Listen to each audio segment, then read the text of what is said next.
అదే RTV app వార్తల్ని క్షణాల్లో చదివే అవకాశం ఉంటుంది. ఒక న్యూస్ పేపర్, ఒక టెలివిజన్ ఛానల్ మీ చేతుల్లో ఎప్పుడూ ఉంటాయి. ప్రభుత్వం ఏదైతే GST 2.0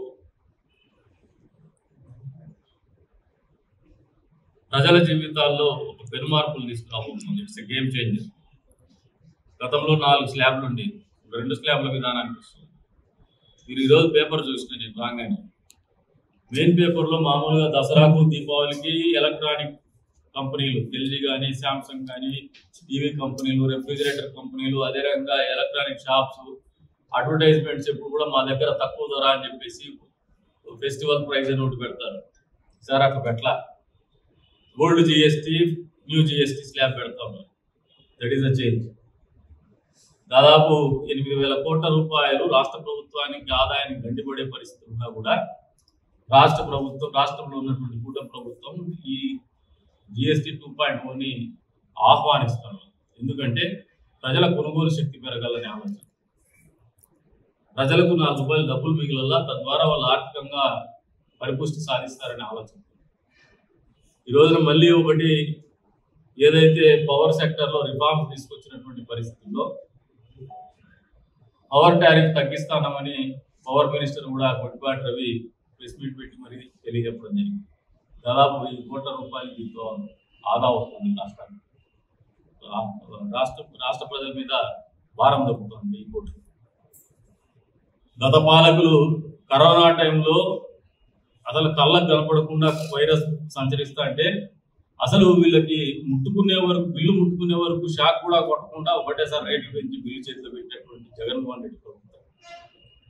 మీరు అడగకుండానే రేట్లు తగ్గించేసి మీకు మళ్ళీ మీ మీద ఆర్థిక భారం తగ్గిస్తున్నటువంటి చంద్రబాబు నాయుడు. ఇది గత ప్రభుత్వానికి ఈ ప్రభుత్వానికి ఉన్నటువంటి తేడా అని చెప్పేసి కూడా ప్రజలకు తెలియజేస్తారు.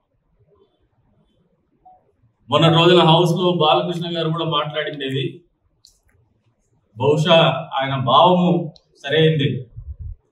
భావ ప్రకటనలు మీరు వినేది మామూలుగా ఏమ్మా అంటే నీ అమ్మ అన్నట్టు కొంతమందికి వినపడుతుంది. అది వారి ఆలోచన విధానం అని మేము కెనాట్ హెల్ప్ ఫర్ ఇట్. ఆయన చెప్పదలుచుకునేది ఏంటంటే కామినేని శ్రీనివాస్ గారు చెప్పిన దానికి ఆ రోజున ఎవరు బలవంతం చేయలేదు,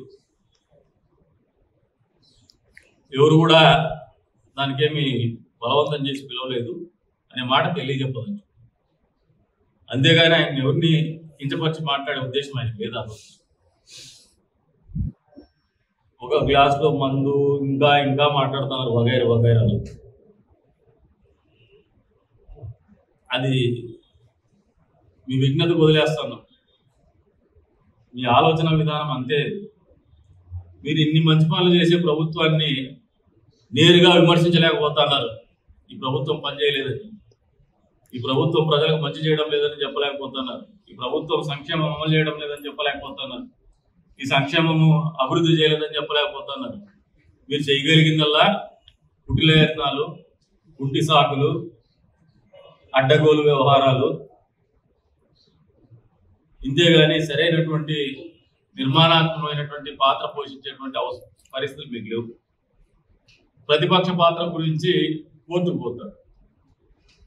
ప్రతిపక్ష పాత్ర పోషించాలని చెప్పేసి నువ్వు అసలు ఈ వ్యవస్థలో ఉండకూడదనే ప్రజలు నీకు 11 సీట్లు ఇచ్చింది. నువ్వు ప్రతిపక్ష పాత్ర గురించి కోర్టుకు పోయినా, ఇంకో చోటికి పోయినా, అంతరిక్షానికి పోయినా రాదు జగన్మోహన్ రెడ్డి. నీకు ఇవ్వాల్సింది ప్రజలు. వాళ్ళు ఇవ్వకూడదు అనుకున్నారు, ఇవ్వాలా. You should wait for another 5 years term. 5 సంవత్సరాల వరకు వేచి ఉండాల్సింది. ఇది ప్రజాస్వామ్యంలో ఉన్నటువంటి అందం. ఇది ఎవరైనా కూడా అంతే. ఇది చాలా ఎక్స్పెన్సివ్ మిస్టేక్స్. మేము కూడా ఒకసారి ఓటేసి వచ్చి ఇంట్లో పడుకుంటే చెత్త మనిషిని ఎమ్మెల్యే అయ్యే పరిస్థితి కల్పించాం. తప్పది. అటువంటి తప్పిదాలు చేసినాం. కానీ నువ్వు చేసినటువంటి పరిపాలన నీకు ప్రజలు ఒక నమ్మకంతో అందిస్తే ప్రజల పిచ్చోళ్ళు నువ్వు అనుకుంటావు. నువ్వు ఆ రకంగా ఏమారినావు, మేము ఈ రకంగా ఏమారినాం. ఏమారిన కూడా 5 ఏళ్ళు ఏడాల్సిందే, వాడు వెయిట్ చేయాల్సిందే, మళ్ళీ తరఫున వచ్చావు. కానీ నువ్వు ఏమారినావు, నువ్వు ప్రజలు ఏమారుతారనుకున్నావు, ప్రజలు ఏమారలే. కాబట్టి నీకు ఆ పరిస్థితి వచ్చింది. తెలుగులో న్యూస్ కి ఫాస్టెస్ట్ యాప్ ఇప్పుడు టోటల్లీ న్యూ అవతార్లో జస్ట్ 5 seconds లో కంప్లీట్ న్యూస్. సోషల్ మీడియాలో ట్రెండ్స్ కి 1 stop solution. Live TV app, voice search option తో ఇప్పుడే డౌన్లోడ్ చేయండి లేదా అప్డేట్ అయిపోండి. యాప్ లింక్ డిస్క్రిప్షన్లో ఉంది.